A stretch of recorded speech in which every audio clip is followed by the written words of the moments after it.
చదువు ఒకప్పుడు అది పవిత్రమైన సేవ, జ్ఞానాన్ని పంచే అక్షర దేవాలయం. కానీ నేడు వేలాది కోట్ల రూపాయల టర్నోవర్తో నడిచే నిలువుదోపిడీ వ్యాపారం. అవును, అక్షరం ఇప్పుడు అమృతం కాదు, సామాన్యుడి రక్తాన్ని పిండేసే కార్పొరేట్ అస్త్రం. పక్కనే ఉన్న పొరుగు రాష్ట్రం తమిళనాడును చూడండి. ప్రైవేట్ స్కూళ్లు తమ ఫీజుల పట్టికను నోటీస్ బోర్డులపై, వెబ్సైట్లో బహిరంగంగా ప్రదర్శించాలని అక్కడి విద్యాశాఖ హుకుం జారీ చేసిందట. పారదర్శకతకు పెద్దపీట వేసింది. మరి మన తెలుగు రాష్ట్రాల్లో, ముఖ్యంగా ఆంధ్రప్రదేశ్, తెలంగాణ విద్యా వ్యవస్థ కార్పొరేట్ శక్తుల్లో బందీ అయిపోయిందనే అనిపిస్తుంది. అడ్మిషన్ ఫీజులు, బుక్స్, యూనిఫామ్స్, ట్రాన్స్పోర్ట్, పేరు ఏదైనా పేరెంట్స్ జేబులకు చిల్లు పెట్టడమే ఏకైక లక్ష్యంగా ఇక్కడ దోపిడీ సాగుతోంది. దేశ రాజధాని ఢిల్లీ తర్వాత పాఠశాలల ఫీజుల వసూలలో మన హైదరాబాద్ దేశంలోనే రెండో స్థానంలో ఉందంటే పరిస్థితి ఎంత దారుణంగా ఉందో అర్థం చేసుకోవచ్చు. కనీసం ఇద్దరి పిల్లలను చదివించాలంటే ఉద్యోగస్తులు తాము సంపాదిస్తున్న సంపాదన సరిపోక అప్పులు చేసి మరీ ఫీజులకే తగలేయాల్సి వస్తోంది. మధ్యతరగతి తండ్రి నెత్తిన ఇదొక మోయలేని భారం. సరే, ప్రైవేట్ దోపిడీ ఇలా ఉంటే, అధికారంలోకి వచ్చినప్పటి నుంచి ప్రభుత్వ విద్యా సంస్థను బలోపేతం చేయాల్సిన సర్కారు ఏం చేస్తోంది? అసలు ఇన్ని ప్రభుత్వ పాఠశాలలే అవసరం లేదని తేల్చి పారేశారు ముఖ్యమంత్రి రేవంత్ రెడ్డి. రాష్ట్రంలో 27,000 స్కూళ్ళు అవసరమే లేదు, కేవలం 4,000 బడులు చాలంటూ బెంగళూరు వేదికగా సీఎం చేసిన వ్యాఖ్యలు ఇప్పుడు తీవ్ర వివాదాస్పదం అవుతున్నాయి. తండాకో గూడానుకో స్కూల్ అనేది అవుట్డేటెడ్ విధానం అంటూ ఏకంగా 23,000 ప్రభుత్వ పాఠశాలను కుదించే కుట్రకు తెరలేపారనే విమర్శలు వెల్లువెత్తుతున్నాయి.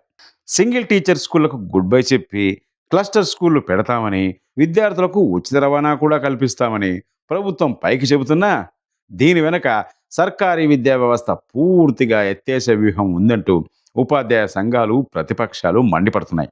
ఇటు ప్రభుత్వ బడుల కుదింపు, అటు ప్రైవేట్ స్కూళ్ళ ఇష్టారాజ్యం.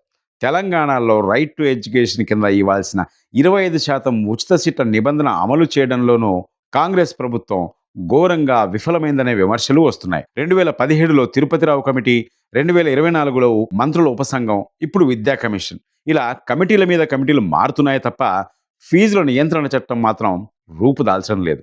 ప్రతి 2 ఏళ్లకు ఒకసారి కేవలం 8% మాత్రమే ఫీజులు పెంచాలనే విద్యాశాఖ ప్రతిపాదనను ప్రైవేటు యాజమాన్యాలు కాలరాస్తున్నాయి.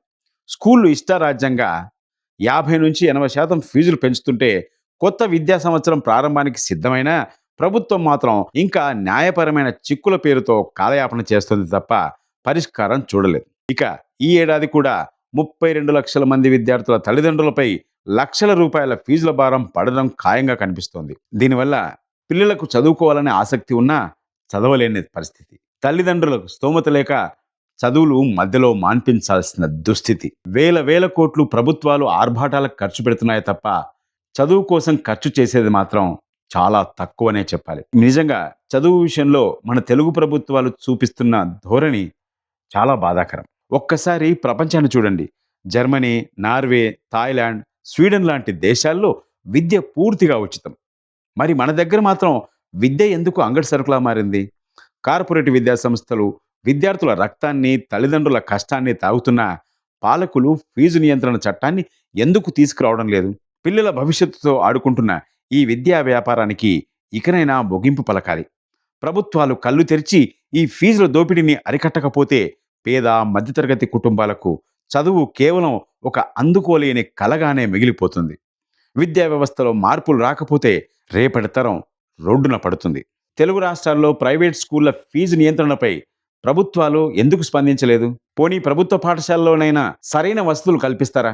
దీనిపై మీ అభిప్రాయం కామెంట్లో తెలియజేయండి.